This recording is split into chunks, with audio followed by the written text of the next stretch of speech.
Buenas tardes. ¿Cómo estamos? ¿Cómo que entumidos? O bueno, bendecidos. Perdón, es que uno cuando ya está viejo va perdiendo el sentido del oído, ¿no? Ay, me perdonan, por favor. Bueno, es una dicha volverlos a ver otra vez, ¿no? Estamos vivos, seguimos aquí al frente. No sé qué pensar. Si los miro emocionados o los miro asustados. Es que cuando yo me subo aquí no sé si se emocionan o se ponen a temblar.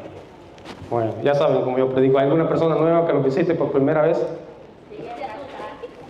Un aplauso para el hermano. Bienvenido, hermano.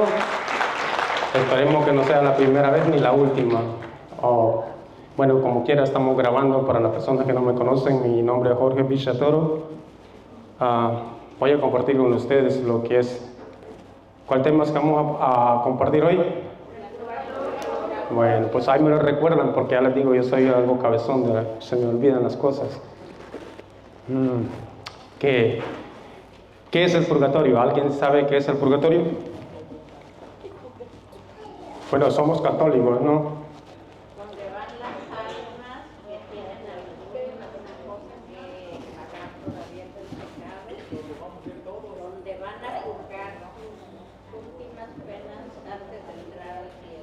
Dice la hermana aquí es un lugar donde tenemos que pagar, pero vamos a salir. ¿Alguien más? Un lugar de purificación. Sí, muy bien. Si ve que lo saben. Se paga la pena temporal y porque la pena eterna se paga con la confesión mediante el sacerdote y recobramos la amistad con Dios. Sí. La pena temporal que lo hacemos. Son dos cosas diferentes, la confesión y el purgatorio son dos cosas diferentes. Pero sí andamos bien. ¿Por qué me preguntan? Porque hay cosas que nosotros las sabemos, pero el problema es encontrarlas en la Biblia. Eso es una cosa. Otra cosa es que nosotros los reunimos aquí, nosotros sabemos que estamos en la iglesia de Cristo, sabemos que estamos en la verdad, pero allá afuera hay otros sabios, ¿no? Que dicen ser cristianos y vienen a refutarlos a nosotros. Y algo curioso, que son ex católicos, que antes eran católicos y ahora son protestantes. Antes eran ignorantes, se salieron de la iglesia de Cristo, se fueron a una iglesia de hombres y siguen siendo más ignorantes todavía, porque se fueron de la iglesia porque no conocían la doctrina y ahora vienen a refutar algo que no conocen. Entonces nosotros no podemos hablar de algo que no conocemos. Para hablar usted chino tiene que saber chino, ¿no? Yo no les puedo hablar chino porque no sé. Entonces nosotros tenemos que tener en mente de lo que estamos hablando para saber. Y este mes es un mes muy especial, ¿sí o no? Sí. ¿Por qué es especial este mes? No, el mes, estoy hablando del mes, el mes completo. Qué bonito, ¿no? Es una chulada, ¿no? Pero, ¿cómo se dice? El mes de la Biblia. Somos católicos, ¿no? ¿Somos católicos? Sí. ¿Hay algún protestante aquí? No. ¿Qué dice? ¿Quién nos manda a la iglesia en este mes? Introducir la Biblia en nuestros hogares. ¿Cómo? La palabra de Dios, la Biblia. No, la iglesia no nos llama a introducirla, a leer la Biblia. Pues sí, pero hay personas que no la tienen y también llaman le voy a mostrar con la Biblia, aunque esto no va en el tema, pero le voy a mostrar con la Biblia cómo hoy, en este mes, se cumple la palabra de Dios con muchos de ustedes. Con muchos de ustedes de los que están presentes aquí, los que están ausentes, los que van a ver en el video. ¿Por qué? Decimos ser católicos. Les voy a comprobar con la Biblia cómo la palabra de Dios se cumple con muchos de los que estamos aquí. ¿Cuál fue el evangelio del día de ayer? ¿Alguien me puede decir? Por lo menos el evangelista, el capítulo y el versículo. ¿Marcos qué? ¿Alguien? ¿Alguien da más? ¿Alguien da menos? ¿Marcos qué? Somos católicos, ¿no? ¿Estamos en el mes de la Biblia? Hoy sí, me lo voy a agarrar en bajadita, ¿no? ¿Qué pasó?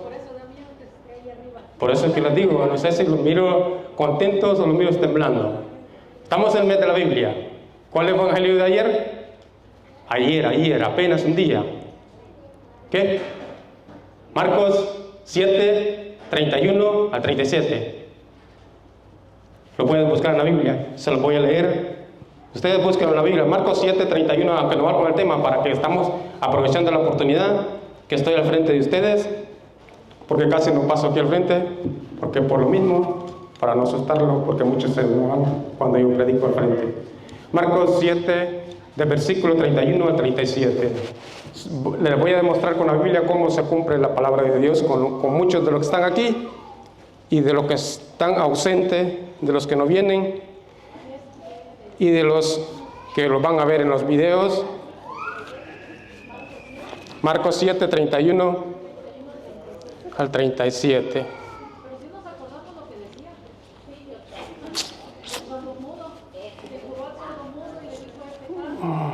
Ya vamos a ver cómo se cumple la palabra de Dios con muchos de los que están aquí. 7. ¿Ya estamos listos? Bueno, vamos a irlo leyendo despacio. Esto no va con el tema, pero como estamos en el mes de la Biblia, somos católicos, tenemos que obedecer a nuestra Santa Iglesia. Dice: se marchó de la región de Tiro y vino de nuevo por Sidón al mar de Galilea. Atravesando la Decápolis, le presentan un sordo que además hablaba con dificultad y le ruegan, impongan la mano sobre él. Él dice, apartándolo de la gente, a solas le metió los dedos en los oídos y con su saliva le tocó la lengua. Y levantando los ojos al cielo, dio un gemido y le dijo, Efetá, que quiere decir, ábrete.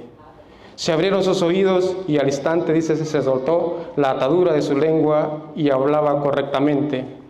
Jesús le mandó a que nadie se lo contaran, pero cuanto más se lo prohibía, dice, tanto más ellos lo publicaban.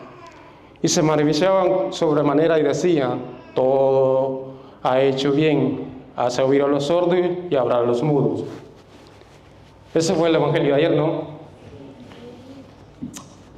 La pregunta es, ¿cuántos sordos hay aquí y cuántos mudos? ¿Cuántos? Dice que cuando lo trajeron, ¿qué hizo Jesús?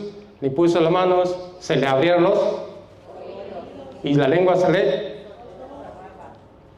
¿Ustedes creen eso, que la palabra de Dios se cumple? Sí. ¿Han hecho la prueba? Sí. Levanten la mano, ¿quiénes han leído la Biblia, Génesis, Apocalipsis? Una vez. Todas no. Bueno, pero... Estoy hablando, Génesis, Apocalipsis, desde completa. Génesis, Apocalipsis, 1. ¿Quién ha leído 2 veces? 3 veces, 4 veces. No leímos todo. Apenas la estoy leyendo y voy en Gálatas. La felicito, hermano. Así es. Se salvan los nuevos. Para los nuevos se salvan. Yo también soy nueva. ¿Usted está comenzando el curso de este curso? Usted se salva. Los que están comenzando este curso se salvan. Yo también. Esto es para todos los que tienen tiempo, los apóstoles. ¿Por qué los hacemos sordos a la palabra de Dios? ¿Qué pasa cuando uno escucha la palabra de Dios? Se le abren y empieza a hablar. ¿Por qué creen que yo estoy aquí al frente?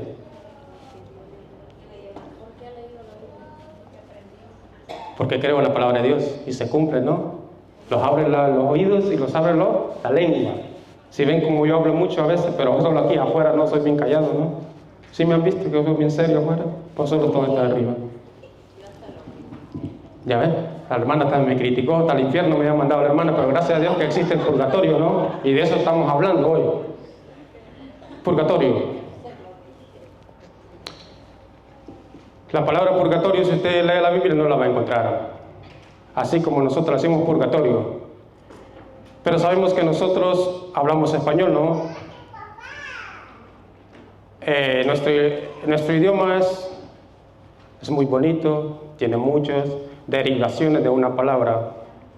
¿De dónde viene la palabra purgatorio? De la palabra purgar. ¿Qué significa la palabra purgar? Limpiar, purificar. Entonces la palabra purgatorio se deriva de purgar.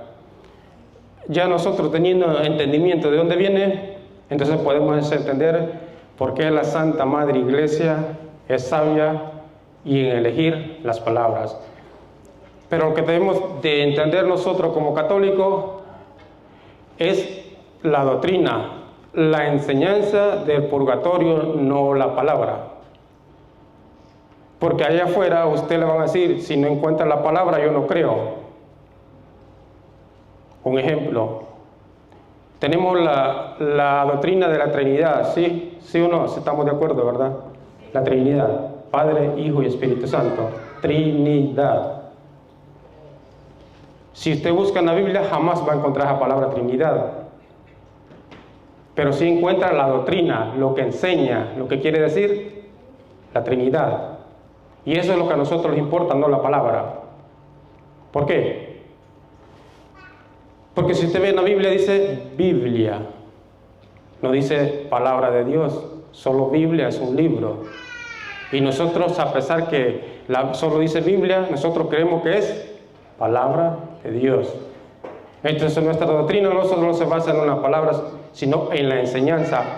Entonces, porque allá afuera le van a decir, es que en la Biblia no existe la palabra purgatorio. No, no existe. No existe la palabra Trinidad, no existe la palabra evangélico, no existe en la Biblia que dice que es palabra de Dios, no existe en la Biblia que dice este es el libro de Mateo, este es el libro de Lucas, este es el libro de Juan, no aparecen. Pero nosotros creemos que son los evangelistas, ¿no? ¿Por qué? Porque lo enseñan. Entonces la enseñanza es lo más importante a nosotros. Entonces cuando nosotros ya entendemos lo que estamos hablando, por eso digo que siempre deben de abrir el oído, estar atento a las palabras de Dios. Cuando conversamos con cualquier persona que no sea de nuestra iglesia, debemos de estar atentos a lo que dicen. Porque con las mismas palabras ellos se muerden la lengua. ¿Por qué? Porque nosotros creemos en la palabra de Dios, por eso somos cristianos. Cristiano es aquel que le cree a Cristo. Creyente es aquel que le cree a Cristo. Creyón es aquel que no le cree a Cristo, le cree a un hombre. Entonces nuestra doctrina se basa que está en la Biblia, con los capítulos y versículos, enseñanza del purgatorio, porque la iglesia dice, sabemos nosotros como católicos, que el purgatorio es un lugar, no es una segunda oportunidad, como dicen los protestantes, que usted tiene una segunda oportunidad ya, que se va a salvar, ya no. Sabemos que el purgatorio, existe el infierno y existe el cielo. Y en 1 Timoteo 2:4 por allá dice que Dios quiere que todo el mundo se llegue al conocimiento pleno de la verdad y se salve. Entonces, ¿por qué existe el purgatorio? Porque el purgatorio es la misericordia de Dios. Porque si fuera así, como dicen los protestantes, que todo pecado va al infierno, entonces nadie se salva, ¿no? Todos estuviéramos condenados. Porque yo le digo, un ejemplo, todo es pecado, claro, todo es pecado. Y el pecado es lo que lo separa, una enemistad entre nosotros y Dios. Ponemos una pared. Hay pecados grandes y pecados pequeños. Digamos un ejemplo, un pecado pequeño, un ladrillito pequeño. Un pecado grande es como una roca grande como la que usan en Jerusalén para poner en el muro, unas grandotas como esta mesa. Digamos, son pecados grandes, pero todos son pecados. ¿Pero por qué existe el purgatorio? Porque Dios tiene misericordia. Le pregunto, ¿sería un Dios misericordioso que usted toda su vida haya caminado en las cosas de Dios y en el último momento usted se enojó con alguien, digamos su esposo o su esposa, con su hijo, salió enojado, agarró su carro y fue y se mató? Y solo por ese pecado que usted de enojo se cometió, ¿cree que un Dios misericordioso lo va a enviar al infierno? No. Pero los protestantes, ese es el problema que tienen, ellos no entienden. ¿Por qué? porque ellos piensan que todo pecado va al infierno. Pero ellos son tan santos que dicen que si hoy se mueren van con todo y zapatos al cielo, ¿no? Usted les pregunta así, ellos le dicen, si tú te mueres, ¿a dónde vas? Yo voy derechito al cielo. Eso es lo que dicen ellos, ¿no? Entonces le pregunto, ¿cómo un Dios misericordioso va a querer que una persona toda su vida ha vivido caminando en sus caminos y en el último momento le falla por un pecado pequeño y lo manda al infierno? Creo que no sería un Dios misericordioso como dice la Biblia, un Dios justo, ¿no? Entonces, ¿por qué existe el purgatorio? Para purgar los pecados. Entonces, vemos, hay un juez que es justo, lo juzga, ve que hay un pecado, o sea, hay una mancha, y lo vamos a ver como en Apocalipsis 21-27, donde dice que nada impuro entrará en el reino de Dios, nada manchado. Cuando nosotros los bautizamos, ¿qué es lo que hacemos? Nos ponen una vestidura, ¿no? Blanca, que es el Espíritu Santo, que los renueva, nacemos de nuevo, somos ya libres de pecado. Pero en el transcurso de nuestra vida vamos caminando en el mundo, ¿y qué es lo que hacemos? Vamos ensuciando ese traje que nos ponemos por el bautismo. ¿Se acuerdan allá en la transfiguración de Jesús en Marcos 9:2 en adelante hasta el 6 por ahí? Cuando apareció Elías y Moisés, que dice que sus vestiduras se pusieron tan blancas que ningún matanero en el mundo puede blanquearlas. ¿Esas vestiduras de dónde las trae? Del cielo. Eso es lo que nosotros recibimos. El purgatorio es como una lavandería donde lavamos todo, ¿no? Para entrar en el cielo ya, que los pongan la nueva vestidura blanca. Cuando dices que nadie, ninguno en la tierra puede blanquearla, es que es ninguno, ¿no?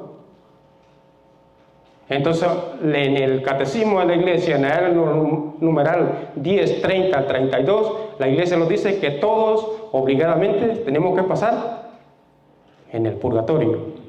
Obligadamente. Claro, en el purgatorio hay ciertos niveles, ¿no? De acuerdo a cómo llevemos nosotros los pecados que llevemos. Porque muchos nos purificamos en este mundo, pero tenemos que pasar ahí porque es un lugar donde tenemos que recibir las vestiduras blancas para entrar al cielo. Si usted ya recibió el purgatorio aquí, claro, tiene que pasar por ahí, pero su pena va a ser diferente a cual otra persona que ha llevado muchos pecados que tienen que ser purificados. Entonces les voy a dar una figura del Antiguo Testamento. Se busca en Zacarías 13, 8 al 9 por ahí, para que ustedes vean. Eso nomás un ejemplo. Es como una figura de lo que es el purgatorio en el Antiguo Testamento, pero esta es una figura, ya lo vamos a ver completamente en lo que es el Nuevo Testamento. En Zacarías 13, 8 al 9, vamos a ver, aquí está una figura de lo que es el purgatorio, de la palabra purgar. Usted lo va a encontrar aquí. Esto es una figura, nomás para que usted entienda figuras. Sabemos que el Antiguo Testamento es figura del Nuevo. Lo real es el Nuevo Testamento. Entonces esto era en el Antiguo Testamento para que usted tenga una idea de lo que es el día.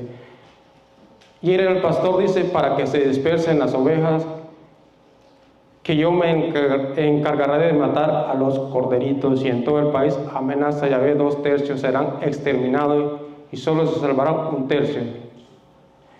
Echaré este tercio al fuego, lo purificaré. A eso es lo que nosotros le llamamos un fuego purificador. Eso es lo que es el purgatorio. Muchas personas piensan, dicen, voy al purgatorio, hoy en la cárcel voy a pagar.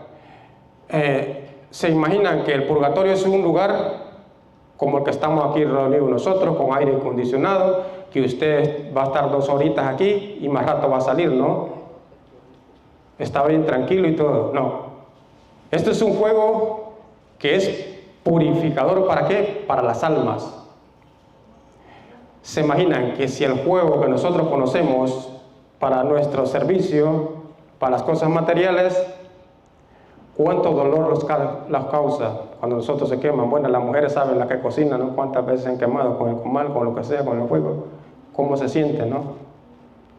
O si quiere usted comprobarlo, caliente el comal y ponga la palma en la mano a ver cómo siente, a ver cuánto tiempo dura. Eso es un juego normal que nosotros conocemos. Pero el juego del purgatorio es un juego purificador, para purificar las almas. Y dice que un día para Dios pueden ser 1000 años y 1000 años para Dios un día, porque para Dios no existe el tiempo. Hay almas que están en el purgatorio y dicen que no van a salir de ahí hasta que se termine el fin del mundo. Claro, hay ciertos niveles, ¿no? Va moviéndose de acuerdo a los pecados que usted va moviendo escalones, y ya los que van saliendo del purgatorio están cerca ya de la entrada. Por eso ellos están esperando nomás en el momento, pero las personas que entran a purificar, nuevas, que van entrando, se imagina un tormento vivir en ese juego, porque es un juego purificador. No es como el juego que nosotros conocemos, es diferente, porque es para las almas, lo que nosotros, el juego que conocemos para consumo nuestro. Entonces las personas piensan que ese lugar es bonito. No, no es bonito. Claro, dependiendo cómo Dios los ha juzgado, de cómo ha llegado al purgatorio, es el tiempo que va a pasar usted, porque todos indispensablemente vamos a pasar por ahí. Pero los que han sido purificados aquí ya han pasado la prueba más grande. Entonces ya la purificación va a ser menos. Entonces eso es lo que significa purgatorio. Viene la palabra purgar. Purificaré como se hace con la plata, lo pondré a prueba, como se prueba el oro, e invocará mi nombre y yo lo escucharé. Bueno, esta es la aplicación y viene todo, cómo se purifica la plata y el oro, así seremos purificados nosotros. ¿Por qué? Porque nadie puede entrar con manchas al cielo.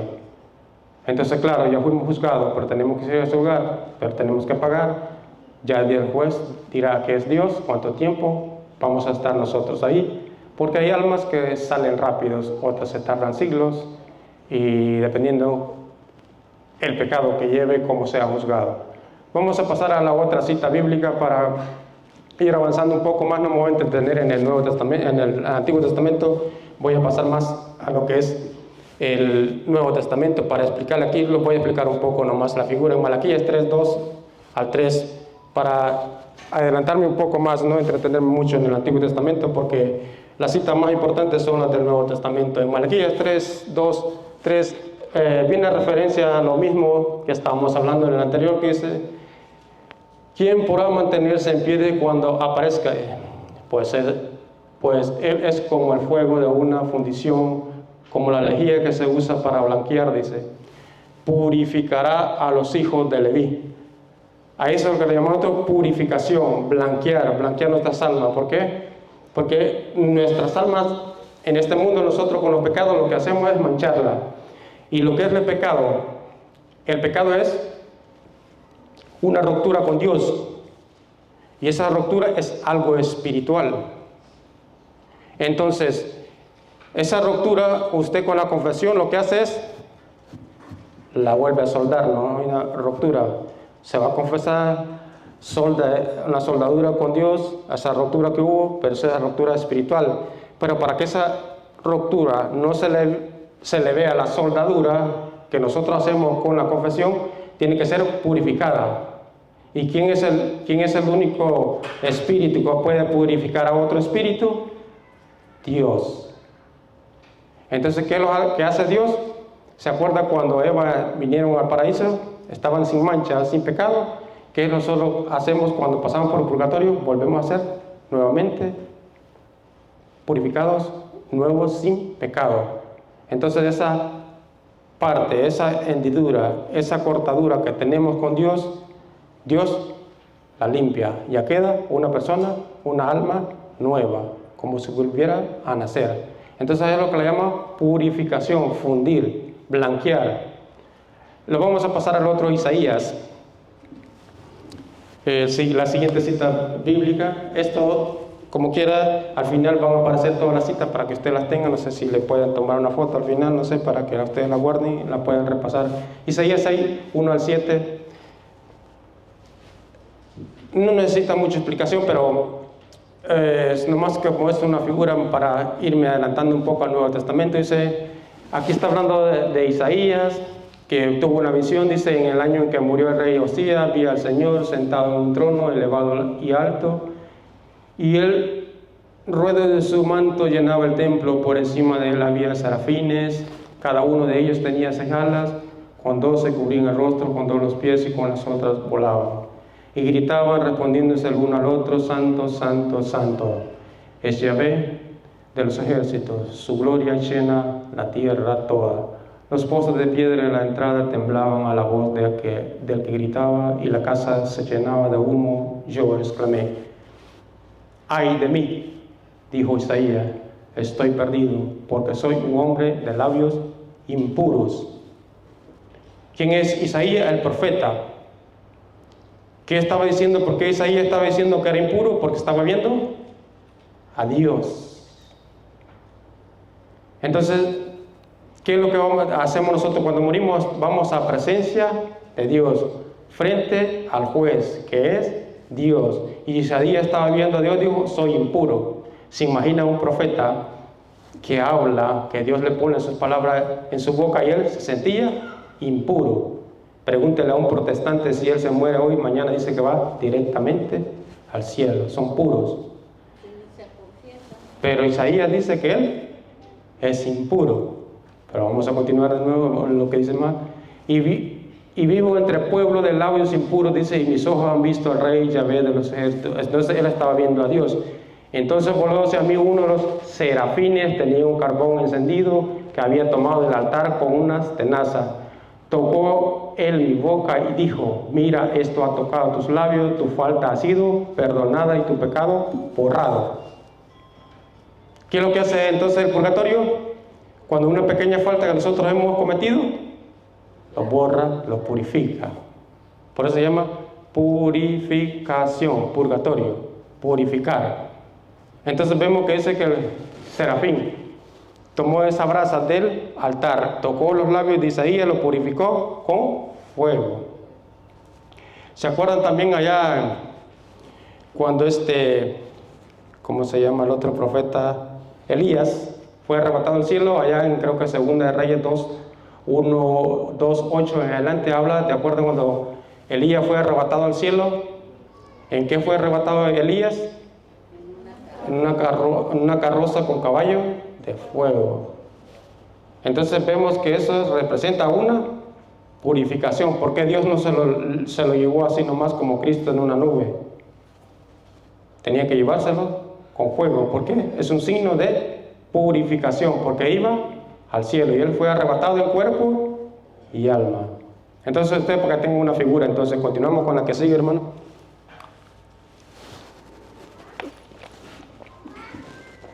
Aquí está lo más importante. Este es el mismo Jesucristo. Ya que estamos pasando al Nuevo Testamento. Y esto es lo que la iglesia a nosotros nos enseña. Y aquí está claro. Jesús lo dijo con sus propias palabras. Sabemos que dice que cualquier pecado se puede perdonar en esta vida y en la otra. Pero hay un solo pecado que Dios no perdona. No es porque Dios no tenga poder para perdonar todos los pecados, claro que sí tiene poder, ¿no? Pero ¿por qué Dios no perdona este pecado? Cuando no blasfemar contra el Espíritu Santo. La blasfemia contra el Espíritu Santo. ¿Qué es blasfemar? No creer en el Espíritu Santo. Como allá cuando en Juan 20, 21, 23, cuando Jesucristo sopló sobre ellos, le dio el Espíritu Santo. A quienes les perdonan los pecados le quedan perdonados, a quienes se los retengan le quedan retenidos. Una persona que no se confiesa y no cree en el Espíritu Santo, que los apóstoles tienen el Espíritu Santo para perdonar pecados, es una blasfemia. Y ese pecado, dice, no se perdona en este mundo ni en el otro. Cuando dice en este mundo es cuando estamos aquí vivos. Cuando habla del otro mundo se refiere cuando ya nosotros muramos, los vengan por la pelona por nosotros y entreguemos nuestras cuentas. Entonces, aquí lo dice claramente. Por eso yo les digo, dice, se perdonará a los hombres cualquier pecado y cualquier insulto, dice, contra Dios. Pero calumniar al Espíritu Santo es cosa que no tendrá perdón. Al que calumnia al Hijo del Hombre, dice, se le perdonará. pero al que calumnia al Espíritu Santo no se le perdonará ni en este mundo ni en el otro. Entonces, si habla de dos mundos, el presente y el futuro, quiere decir que hay perdón de pecados. Entonces es lo que nosotros, nuestra Santa Iglesia, reconoce que existe el purgatorio para ese lugar, porque no todos los pecados los llevan al infierno. Entonces hay perdón de pecado, de ciertos pecados, en el otro mundo. Entonces, pero ¿cómo limpiamos esos pecados del otro mundo cuando ya hemos sido perdonados, que hemos sido juzgados? No es una segunda oportunidad. Usted ya fue juzgado, usted ya vivió su vida aquí, fue juzgado, pero no fue hallado con pecados grandes para enviarlo al infierno, pero sí con pecados para purificarlo en un lugar que se llama purgatorio. Y esto es lo que la Iglesia le llama purgatorio. Claro, nosotros, la Iglesia le puso ese nombre, ¿no? Cualquier otra persona le puede poner el nombre que quiera. Estamos hablando de otras iglesias. ¿Puedo preguntar algo? Sí. Estamos hablando de pecados grandes, pecados pequeños, pero ¿qué pasa, por ejemplo, si digamos que una persona asesina a otra, es un pecado grande, pero si se confiesa, es perdonado, aunque sea un pecado grande? Entonces, ¿qué es como quiera tiene que ir al purgatorio para pagar su pecado, ¿ah? El pecado ya se lo fue perdonado, claro. Pero si fue perdonado, todos vamos a pasar por purgatorio, claro, pero si él ya se confesó, va a pasar obligadamente, todos vamos a pasar por purgatorio. Pero dependiendo cómo Dios los juzgue, de acuerdo a nuestro pecado. Él ya fue perdonado aquí, pero tiene que esa ruptura que hubo, tiene que purificarla. Pero es que más adelante habla en Juan 5, primera de Juan, se acuerda que hay dos tipos de pecado que en nuestra Iglesia Católica nosotros conocemos: pecados veniales y pecados capitales, mortales, como usted quiera llamarlos. Capitales lo conocemos la mayoría, pero no me voy a entretener en explicarles esos dos, los pecados. ¿Por qué? Porque no les alcanzaría el tiempo. Pero les voy a explicar en los dos tipos de pecados que existen, los veniales y los capitales. Entonces, como nosotros, por eso, ¿por qué la Iglesia Católica, por qué nuestra Santa Iglesia nos incita a nosotros a pedir por una persona que se muera sin importar cómo haya morido esa persona? Digamos una persona que se quita la vida del solo. Entonces, ¿qué dice la Iglesia? Nosotros tenemos que rogar, rezar por esa persona para que Dios tenga misericordia. Entonces, ¿se imaginan que si Dios fuera como nosotros, como nuestros pensamientos, como nosotros pensamos como seres humanos, que usted dice, vi una persona que se ahorcó y dice usted, esa persona se fue al infierno? La pregunta es, nosotros no podemos saber porque no somos jueces. Dios es el último juez que elige a quién mandar al infierno, ¿no? Entonces, ¿por qué la Iglesia lo pide? Porque Dios es misericordioso, puede haber misericordia. Usted nunca conoció la vida de esa persona. Tal vez esa persona hizo una obra que a Dios le agradó y tal vez por esa obra esa persona se puede salvar. Pero como nosotros no sabemos el tipo de pecado o si el pecado es tan grande para que vaya al infierno, solo nosotros juzgamos por lo que vemos, pero Dios no es ser humano. Dios mira el corazón de las personas. Entonces, por ejemplo, los sicarios que matan a granel. Ahí cuando usted se muera le pregunta a Dios qué pasa con eso, porque todo es pecado. Y muchas personas se confiesan, pero no llevan un corazón contrito, pero se confiesan, ¿no? Y esas pueden ir al infierno que aquel que dice usted que mata. Es que puede estar más arrepentido el que mató a mucha gente, puede tener más arrepentimiento que a lo mejor una persona que se confiesa y lo toma así a la ligera. Ha habido muchos casos de esa persona que dice ella, y hay personas ya casi ya para ellos en los últimos días de su vida se convierten y se arrepienten de todo el mal que han hecho en sus vidas, hacen una buena confesión, y las personas limpian toda su sociedad. Y hay católicos que tienen 1000 años confesándose y nunca se han convertido. Un ejemplo sencillo.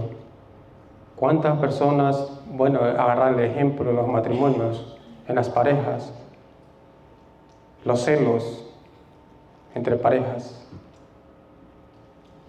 Personas que llevan 50 años confesando ese pecado muchas veces, una y otra vez, pero nunca hacen la lucha por cambiar, convertirse. ¿En qué? En dejar ese pecado. Y se confiesan. Porque dice Dios, en el salmista, que dice que un corazón contrito Dios no lo desprecia. ¿Cuántos vamos a confesarnos? ¿Cuánto luchamos por ese pecado que nosotros vamos a confesarnos? Un pecado de ira, de soberbia. Familias que van a la iglesia, confiesan, saliendo de la misa, ya van peleando con su esposo, con su esposa en el carro, con sus hijos. ¿A dónde queda el corazón contrito? Es que es fácil, ¿no? Nosotros vemos una persona que se ahorca y decimos, ese se condenó. A lo mejor llevó una vida más justa que nosotros, pero en el último momento cayó. Y Dios es el que juzga, no nosotros. Nosotros solo juzgamos por lo que vemos. Dios no ve, no juzga como nosotros, no. En el último juicio, cuando estemos frente a Él, lo veremos tal. ¿Cuál es la siguiente cita, hermano? Por favor. Ya vamos a ver de los dos tipos de pecado que San Juan nos habla. Aquí está, Apocalipsis 21, 27. ¿Con esto usted qué quiere decir la Biblia? Que nadie puede entrar así nomás, que obligadamente tenemos que entrar por ese lugar.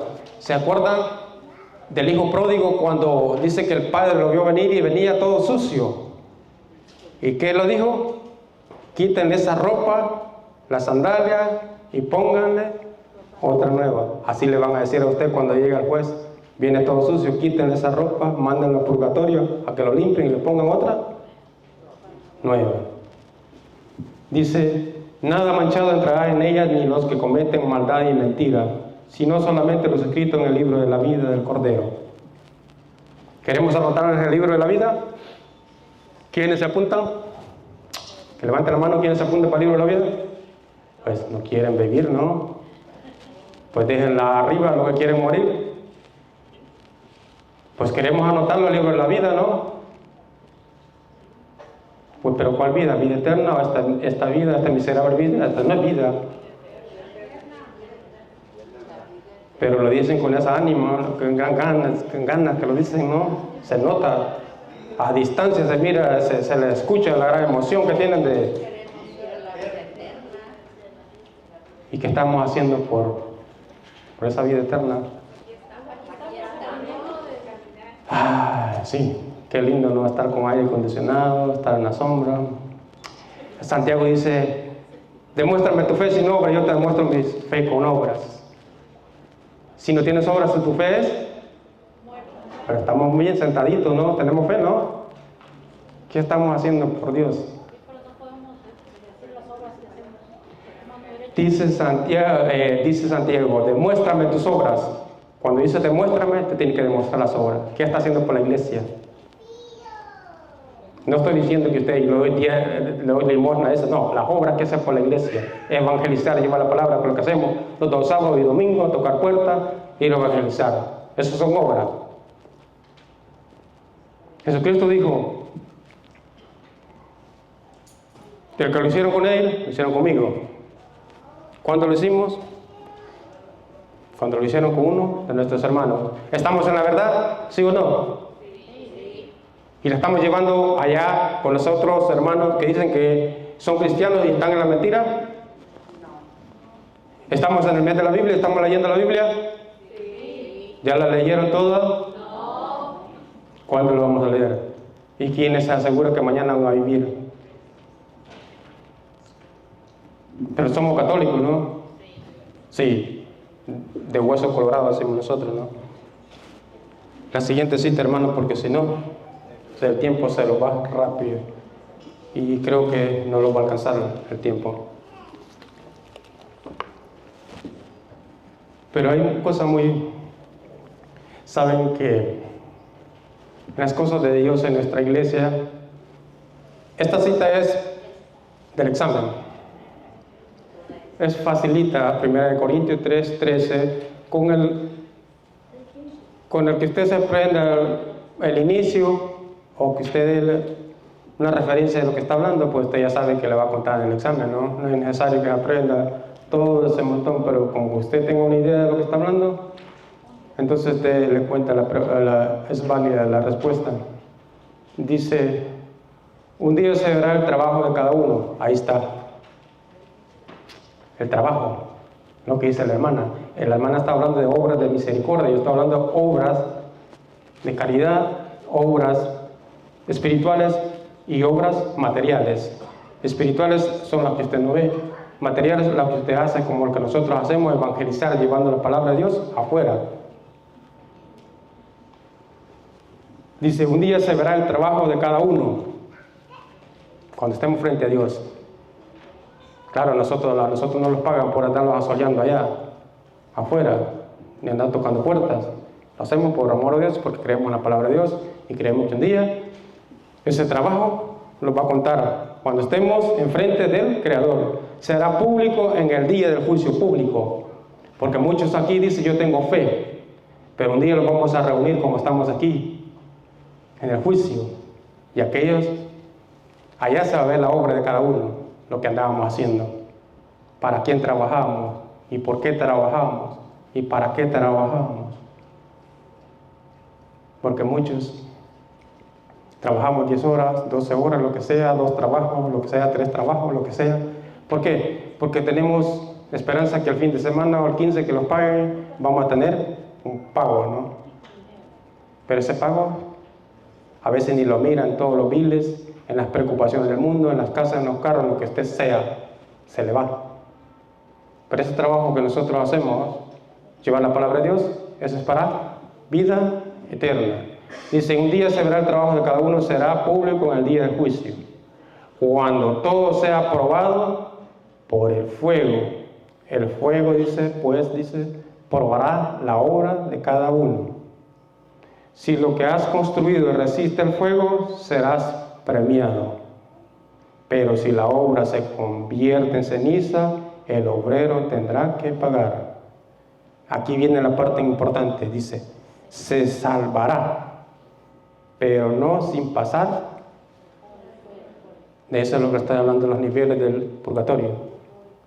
Si ve, el primero dice la obra resiste, ya pasó por ahí. No se quedó afuera, pasó por ahí, pero la obra resistió,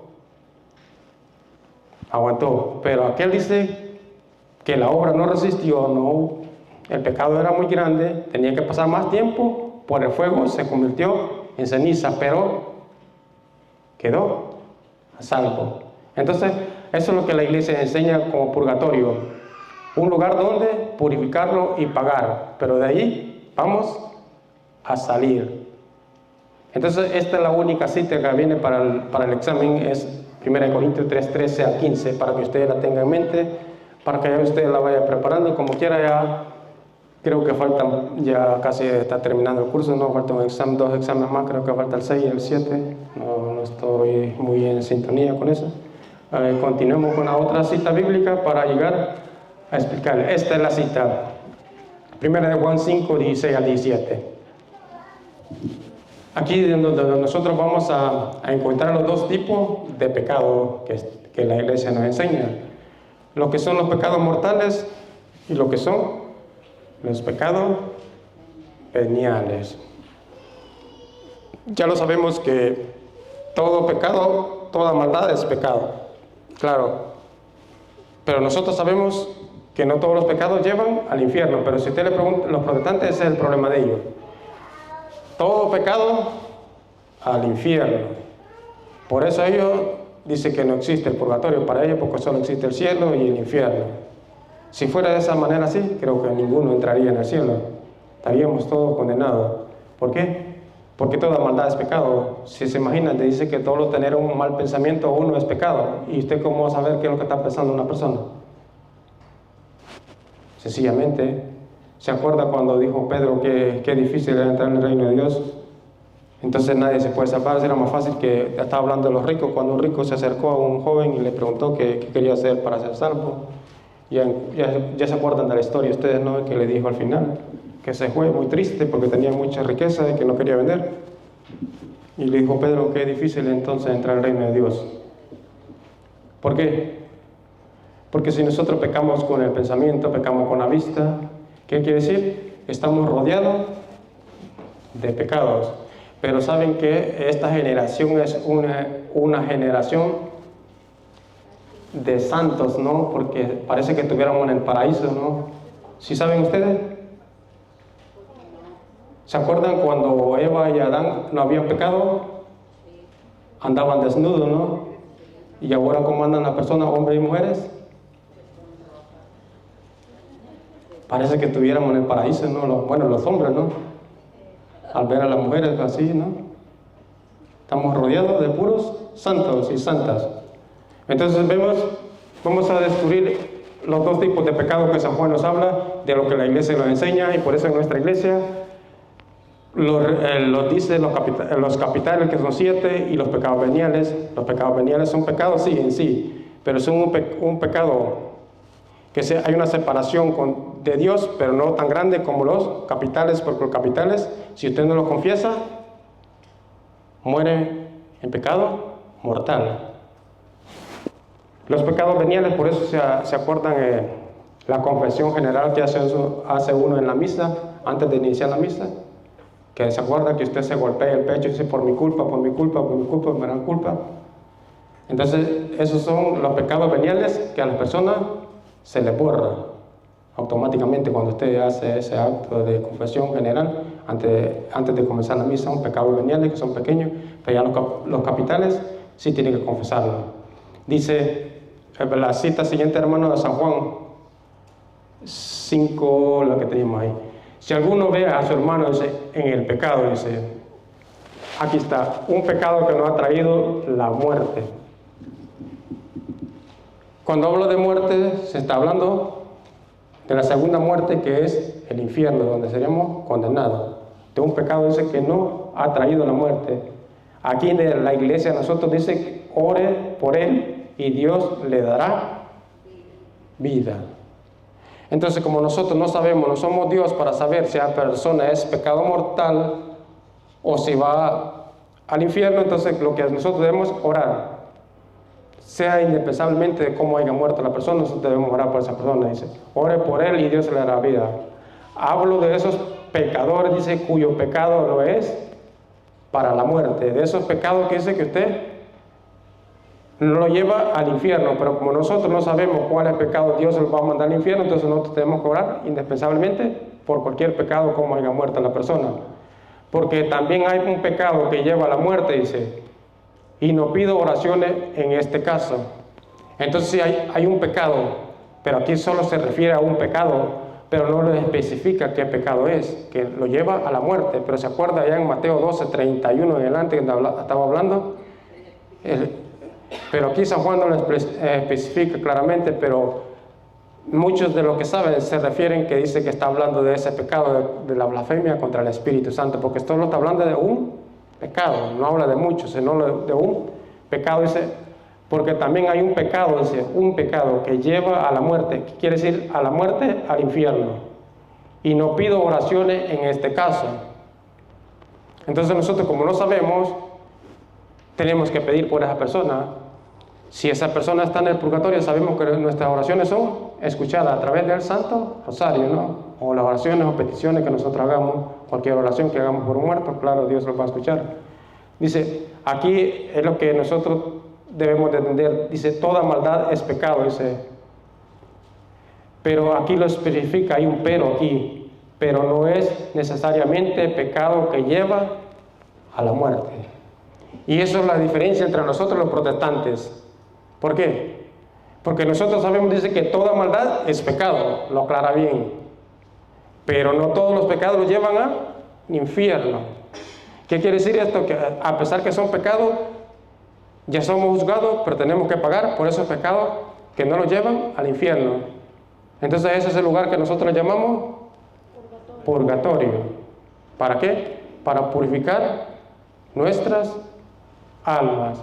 Entonces, eso es lo que nosotros debemos tener en mente como cristianos. Sabemos que todo pecado es maldad y los separa de Dios. Y entonces, ¿qué pasa con una persona que no se confiesa? Digamos un ejemplo para que usted tenga idea. Cuando uno se confiesa, está cerca de Dios, ¿no? Se confesó, le perdonó los pecados, está cerca de Dios. Pero una persona que comete pecados, cada pecado usted se va alejando de Dios. Independientemente del pecado que sea, entre más grande el pecado, más grande es la pared que usted va construyendo con la enemistad de Dios. Y por eso usted ve que a veces hay personas que están moribundas, que nunca se han siglos de no confesarse, y a pesar que ya están muriendo, no quieren confesarse. ¿Por qué? Porque la luz del Espíritu se les ha apagado, que ya no miran claridad, sino oscuridad. Entonces aquella misma persona, aquella misma alma que al diablo la tiene agarrada, la va triturando, la va consumiendo, la va apretando, la va exprimiendo más. Entonces aquella persona, en lugar de buscar la luz, busca la oscuridad, ¿no? Entonces, en lugar de, dice, confesarse, como que pone una pared, un temor a los sacerdotes. No sé si ustedes lo han experimentado alguna vez con algún enfermo, que a veces enfermos que ya están muriendo se molestan cuando les llevan a un sacerdote, no quieren confesarse y así mueren. Y hay personas que ya están en las últimas y se confiesan, a veces duran horas o duran días y se mueren. Yo tengo una pregunta, porque muchas veces cuando hay como un funeral o cuando hacen una misa, inclusive los sacerdotes, porque a veces les dicen a las personas, él ya está en un mejor lugar, él ya no sufre, él ya está con Dios. Si es que vamos al purgatorio, ¿por qué dicen que él ya está en un lugar? Ya no lloren, mira, él ya está en un mejor lugar, él ya está con Dios. ¿Por qué no nos dicen que están en el purgatorio? Es que a veces es un mal decir de ellos, de los sacerdotes. A veces ellos lo dicen por no, dependiendo con la persona que estén hablando. Porque si una persona está tan mal y tal vez sufre del corazón y se imagina y usted le dice, no, pues, para que llore, a lo mejor ya no llore porque aquel está en el infierno, ¿no? Se imagina una persona que está aguantando un dolor de un familiar que esté muriendo. Y entonces, pero lo hacen mal los sacerdotes en decir eso, pero a veces lo hacen de esa manera ellos, pero no es correcto que lo digan. Pero cuando ellos dicen ya está en presencia de Dios, sí es verdad, porque ya está en presencia de Dios, pues está siendo juzgado. Diga. También hay una parte de la palabra de Dios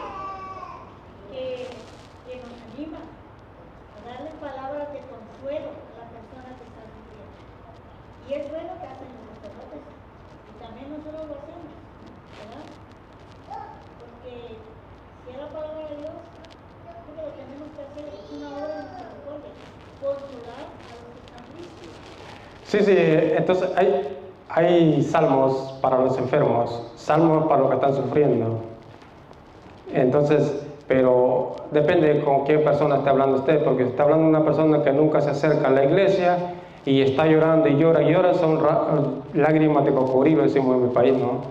¿Por qué? De resentimiento. Porque cuando esa persona estuvo enferma ni siquiera la puede ver. Pero ya cuando se murió,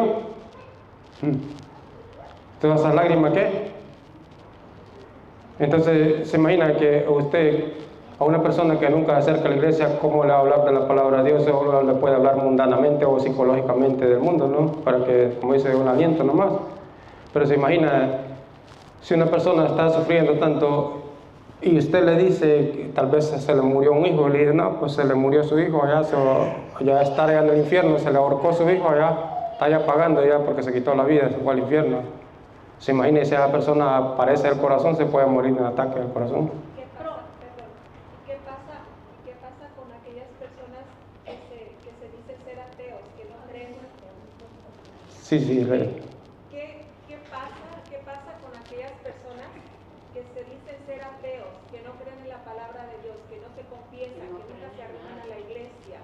O sea, no, son varios, muchos grupos grandes. Sí, yo entiendo eso de los ateos, que hay muchísima gente atea que no cree en Dios, pero como le digo, Dios no es como nosotros juzgamos por lo que vemos, y Dios tiene la última decisión. Y le digo una cosa, hay ateos que viven la vida mejor que los cristianos, mejor que cualquiera de nosotros. ¿Por qué? Porque dice un ateo, yo por eso odio a los cristianos, dice, ¿por qué? Porque dice ser cristiano, pero no tienen nada de cristiano. Entonces, solo decimos amar a Dios de la boca para afuera. ¿Qué es lo que hacemos nosotros los fines de semana? ¿Cuántas veces les decimos aquí, hay que ir a evangelizar? ¿Y cuántas personas mejor como lo digo siempre, se quedan en sus casas allá con el aire acondicionado, rascándose el ombligo, en los sillones, tomando cerveza, viendo partidos, viendo novelas, viendo el Facebook, lo que sea? Pero tenemos 2 horitas que le podemos servir a Dios, y eso nos va a servir en el día del juicio. ¿Pero por qué? Y somos cristianos, ¿no?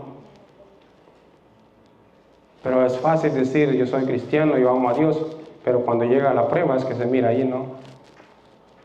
Porque es sencillo juzgar nosotros, como lo que estaba diciendo la hermana con los ateos. Usted puede ver a una persona que es muy devota, que viene a la misa, que reza, pero usted no conoce su vida afuera cuando usted no lo mira. Entonces, nosotros no podemos juzgar. Dios es el único juez que puede juzgar. Entonces, es una bendición estar en la iglesia de Cristo, pero a la misma vez es un gran compromiso, porque es una gracia muy grande que Dios nos ha dado nacer en la iglesia verdadera. Pero lo difícil es nosotros llevar o caminar las huellas de Jesús, ser un verdadero cristiano. Bueno, hace estos días estuve con mi hermano, tenía un librito muy bonito que dice seguir las huellas de Jesús.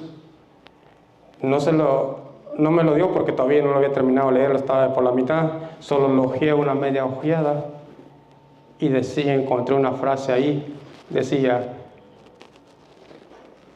¿para qué quieres ver lo que no puedes tener?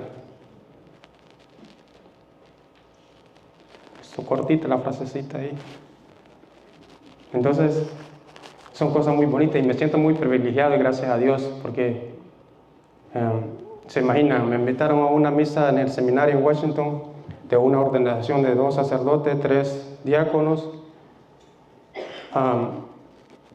Es algo muy bonito porque, bueno, uno se siente como está en el cielo. Se imagina estar con unos 25 sacerdotes, un obispo, con unas 8 diáconos, como unas 60 religiosas, como unos 60 seminaristas religiosos, con todas las personas así rodeadas, y la misa en latín.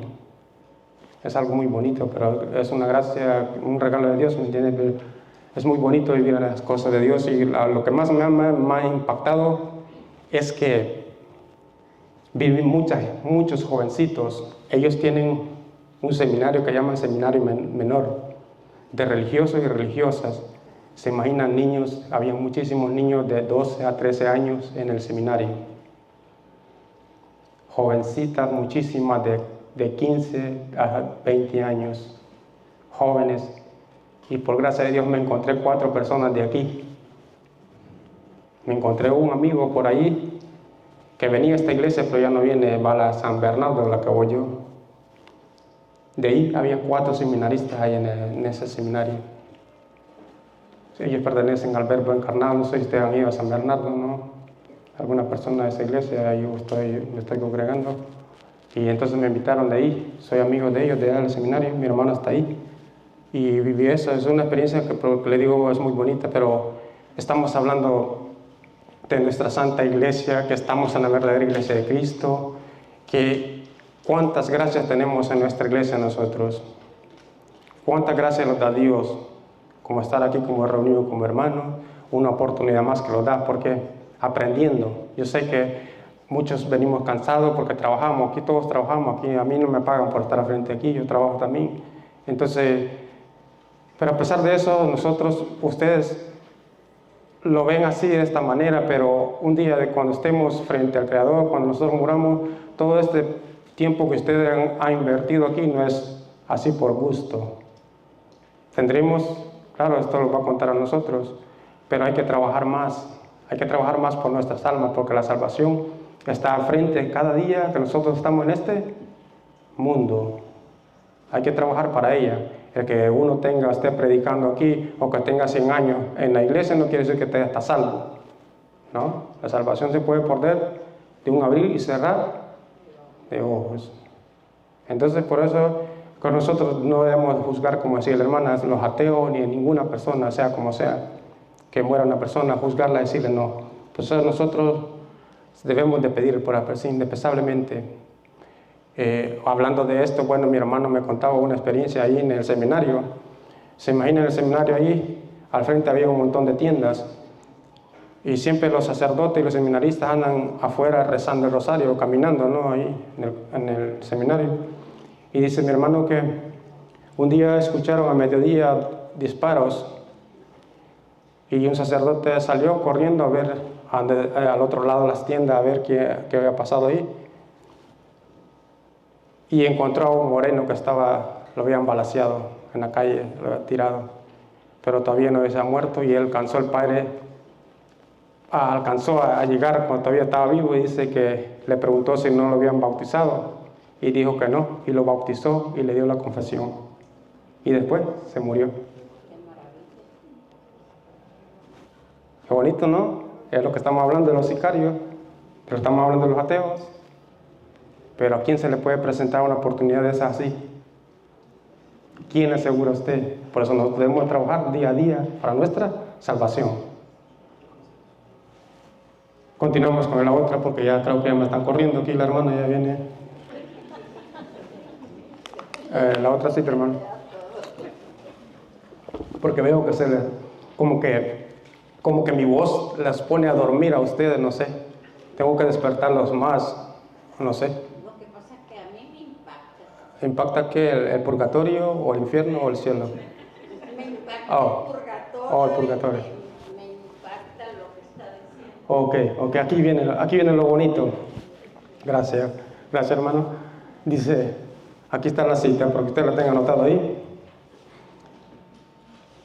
En Mateo 5, 23 al 25 al 26, me comí un versículo más, falta ahí, pero está bien, vamos a continuar ahí. Para que usted tenga conocimiento de que aquí habla de una cárcel, está hablando de lo que hace un juzgado. Entonces vemos la importancia de nosotros trabajar para nuestra salvación. Porque día a día, sin importar lo que usted hizo ayer, ya pasó. Ayer ya no cuenta. Entonces la salvación está presente para cada día. Pero lo bonito de estar en la iglesia de Cristo, que hay una esperanza que nosotros, a pesar que nadie es perfecto, cometemos errores, pero Dios tiene misericordia de nosotros. Y que en el día del juicio Dios tenga misericordia, claro. ¿Por qué? Porque Dios es un Dios de amor, no de odio, ¿no? A pesar que nosotros somos rebeldes, a pesar que nosotros, cuántas veces los hablan de Dios, lo entra por un lado y lo sale por otro. ¿Cuántos los hablan de Dios, deje tal cosa, y nosotros no le hacemos caso, no somos rebeldes? Pero Dios tiene misericordia, pero no hay que abusar de la misericordia de Dios tampoco. Dice Mateo 5:23 en adelante, dice, por eso dice, si tú estás para presentar tu ofrenda en el altar y te acuerdas de que tu hermano tiene algo contigo, dice, deja allí mismo, tu ofrenda, dice, ante el altar, dice, y vete antes a hacer las paces con tu hermano, dice. Después vuelve y presenta tu ofrenda. Cuando dice vete a reconciliarte con tu hermano es cuando estamos en este mundo, ¿no? Tenemos una oportunidad a reconciliarlos. ¿A dónde los mandan? los sacerdotes allá a la reconciliación, ¿a qué? A la confesión, cuando estamos en este mundo. Pero ¿qué pasa si cometemos un pecado y no tenemos tiempo de confesarnos? Dice, trata de llegar a un acuerdo con tu adversario mientras vas todavía de camino al juicio. ¿Sí ve? Al juicio es cuando ya nosotros nos morimos, ya vamos a entregar cuentas a Dios, que vamos a estar frente al Creador. Entonces hay que ponernos de acuerdo, dice, pero si no alcanzamos, dice, mientras vas todavía de camino al juicio, o prefieres, dice, que te entregue al juez, dice, y el juez a los guardias. El juez es Dios, pero Dios dice, los va a enviar a otro grupo que son servidores de Él, que son guardias. Dice, que te encerrarán en la cárcel. Ahí le faltó el otro versículo que dice, el 26. Dice, yo te aseguro, no saldrás de allí hasta que no hayas pagado el último centavo. El último, hay una paga, hay que pagar, ¿no? Pero vamos a salir de ahí, ¿sí o no? Pero tenemos que pagar obligadamente. Estaba leyendo por ahí, parece que en el catecismo, pero no me acuerdo de quién era, no sé si era San Clemente o alguna referencia que decía, que aquí habla de un centavo, de una paga de un centavo. Dice, si pusiéramos en lugar de 2 centavos, dice, un pecado venial, que es pequeño, ¿no? Entonces es pecado, y se acuerdan cuando decía Juan allá que toda maldad es pecado.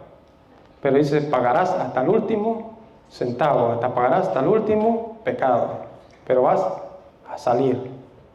Entonces esa es la esperanza que nosotros tenemos, que del purgatorio vamos a salir, pero del infierno no. Nunca vamos a salir. ¿Y saben qué es lo más triste del infierno? Para los padres de familia, ¿saben? ¿Se imagina encontrar a un padre de familia con su familia en el infierno? Porque eso es lo más difícil, y si hay visiones de todo, de santos y santas que han tenido visiones, y ver el hijo maldecir a su madre y la madre maldecir al hijo. Porque ¿para qué? Somos familia. ¿Para qué tenemos un matrimonio? Es que es algo muy bonito, la familia es algo muy bonito, es una bendición de Dios y una gracia de Dios que lo da a cada uno. Bueno, a los que están casados lo digo, ¿no? ¿Por qué? He oído muchos casos de que los hijos matan a los padres, hasta los hermanos, y luego se suicidan. Esos sí van directo al infierno. Es que no podemos decir nosotros mandar directo, no podemos, solo Dios tiene la última. Dios es el juez, estamos hablando de eso. Por eso digo, la familia es una gracia muy bonita que Dios nos da. Lo digo porque por la misma experiencia que yo estuve en estos días, se imagina un seminario que estuve ahí, el rector que es amigo y otro sacerdote, se imagina, son 4 hermanos sacerdotes y 2 hermanas religiosas. ¿Se imagina? Es una bendición de Dios, una gracia de Dios. Se imagina que dice, porque cada sacerdote religioso que usted tenga en su familia, y Dios la bendice no sé cuántas generaciones. ¿Se imagina la bendición de la familia? Pero nosotros somos buenos para pedir por los demás. Dios da más vocaciones sacerdotales, pero nunca le dice, Dios te ofrezco a mi hijo. Pero también hay otra historia con otro seminarista ahí también. Lo comparto con ustedes porque estamos hablando. Que la señora cuando él nació dice que se lo consagró a Dios, que se lo entregaba a Dios. Y ya cuando estaba grande dice que se había arrepentido. Y él está en el seminario y dijo, yo soy consagrado a Dios, por eso estoy aquí, digo. Y bien emocionado el muchacho. Pero son historias muy bonitas de la familia, que aquí estamos como familia compartiendo. Y es una gracia de Dios. Siempre hay que pedir por los hijos, pero más que todo, entregarse al servicio de Dios, a los hijos, a las hijas, ¿no? Sí, no, invitarlos a perseverar. Porque si ustedes ven, ya son pocos las personas que van quedando, y muchos son los llamados y pocos elegidos. Y eso se nota a simple vista, ¿no? Entonces hay que perseverar. Entonces es una parte, como le dice, no me faltó mucho para explicarle de todos los pecados veniales, que es con las diferencias entre los dos y todo eso, pero por el tiempo, a lo mejor en otra ocasión, si Dios los permite, seguir compartiendo con ustedes. Y ustedes saben que mi mayor deseo pues es verlos a cada uno de ustedes en el cielo y estar reunidos como siempre como familia y animarlos a seguir adelante, echándole ganas y a trabajar por Dios, porque un día vamos a entregar cuentas. Y al final pues mi mayor deseo es verlos a todos en el cielo y que Dios los bendiga. Si Dios quiere, lo escuchamos en otra ocasión. Muy buenas tardes, ¿qué tal? ¿Cómo estamos? Bien bendecidos, bendito sea Dios. Al ritmo de cumbia. Y dice: ayúdame a contar y con sus palmas.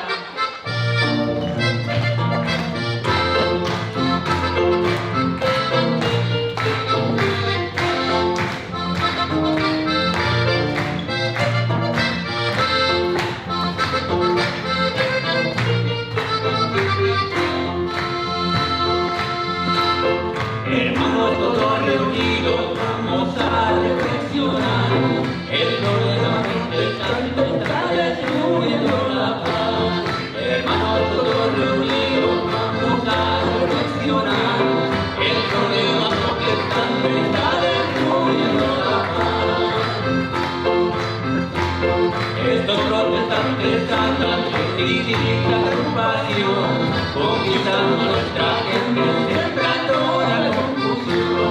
Estos protestantes andan en distinta agrupación, conquistando nuestra gente, sembrando la confusión.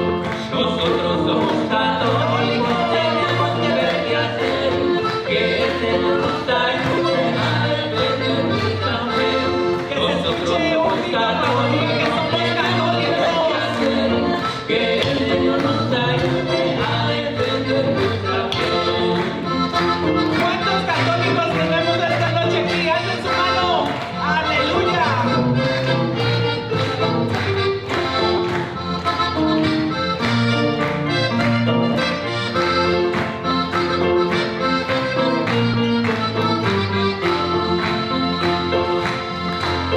Hay una sola iglesia y una que es profundo. En el apóstol San Pedro trae ese momento. Hay una sola iglesia y una que es profundo. En el apóstol San Pedro trae ese momento. Las sectas que nos invaden solo quieren engañar. Y si tú no te preparas, las orejas vas a dar. Las sectas que nos invaden solo quieren engañar. Y si tú no te preparas, las orejas vas a dar. Nosotros somos católicos, tenemos que ver qué hacer, que el Señor nos ayude a defender nuestra fe. Nosotros somos católicos, tenemos que ver qué hacer, que el Señor nos ayude a defender nuestra fe.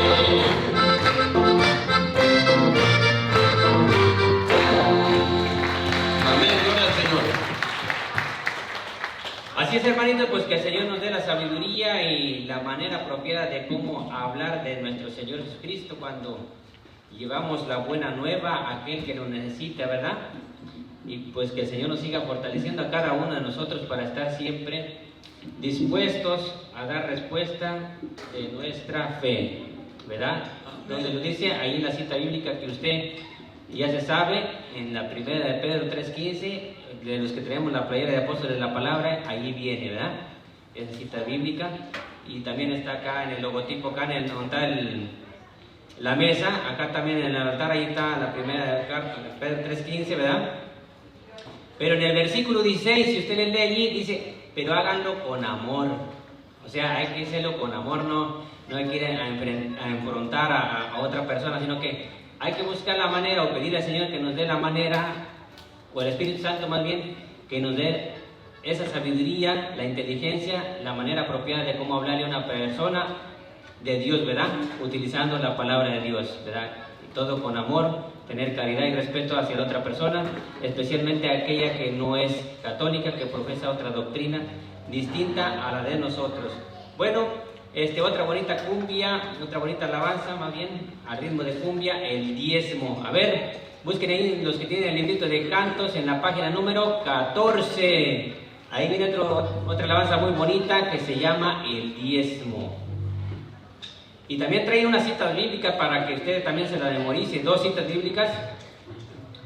Mateo 10, 7, 9 y también Deuteronomio capítulo 26, versículo 12 al 14. Entonces esas 2 citas le van a hablar sobre este tema muy hermoso, sobre lo que es el diezmo, ¿verdad? Cómo era el diezmo en el Antiguo Testamento y cómo es hoy para nosotros, ¿verdad? Entonces, y dice... Seguimos con las palmas.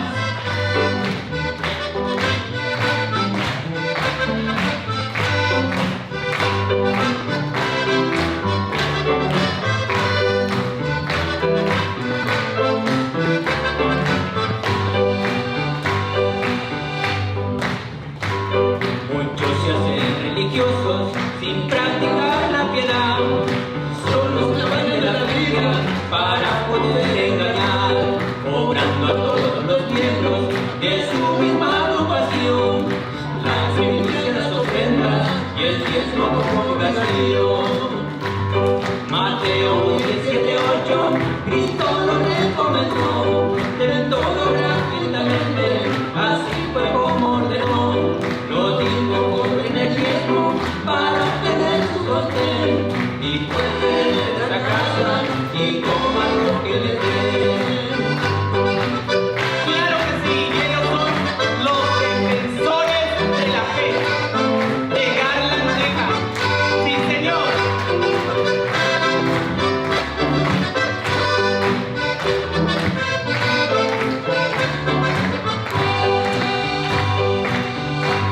El diezmo fue un mandato para el pueblo de Israel, lo dice en Deuteronomio capítulo 26, para ayudar a la viuda, al huérfano, al sacerdote, también a los forasteros, versos del 12 al 14.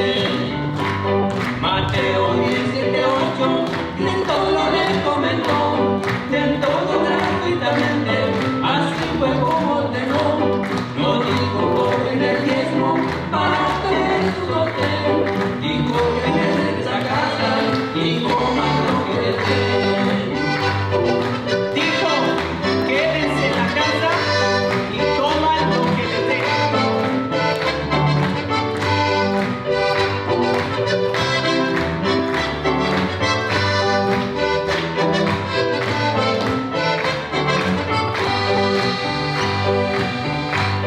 Si es que quieres a Dios, ya no rogues a la gente, has dejado a muchos pobres, a otros pobres se llaman. Ese traje que te pones, ese carro y esa casa, de donde se da a los pobres y ya deja de hacer tranza. Mateo 17:8, Cristo lo recomendó, del todo gratuitamente, así fue como ordenó.